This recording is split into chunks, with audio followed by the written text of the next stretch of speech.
It all started on a quiet Saturday morning. The air was cool, birds were chirping, and my family was getting ready to have a small barbecue in our backyard. We just set up the tables, the grill was warming, and Grandpa was sitting on the porch sipping his sweet tea. Out of nowhere, the rumble of a chainsaw broke the peace.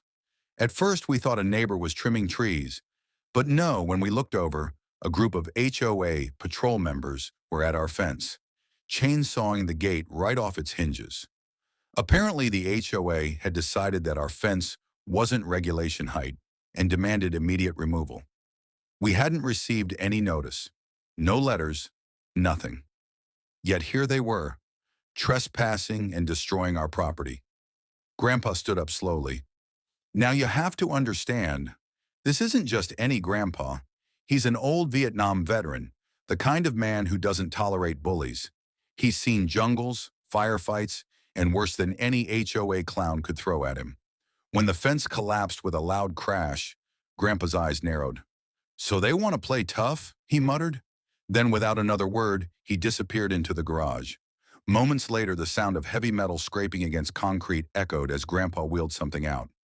My jaw nearly dropped. An old belt-fed M60 machine gun mounted on a tripod. The HOA patrol froze. Their chainsaw was still running, but suddenly it was like the world had gone silent. Grandpa set the M60 down, locked it into place, and with the calm of a man who's done this before, he said, "You've got about 5 seconds to step off my land before this barbecue turns into live fire." The HOA clowns turned pale. One of them stammered, "You can't do this. We're the HOA. We have authority." Grandpa just chuckled. "Authority? You're trespassers with power trips. I fought real enemies overseas. You don't even make the list." The chainsaw hit the ground with a thud as they scrambled back, tripping over each other in panic. One even yelled, "Call 911!" But they knew no cop in town would side with them after they illegally cut down private property.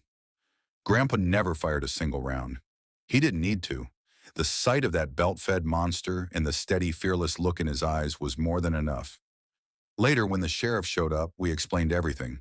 The deputy shook his head, told us the HOA was in violation of property destruction and trespassing, and that we were well within our rights to defend ourselves.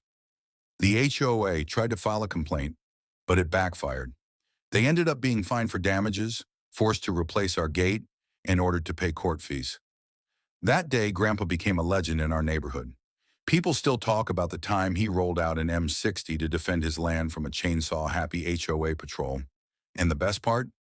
Our new fence is taller, stronger, and completely legal. The HOA doesn't even dare to look at it anymore.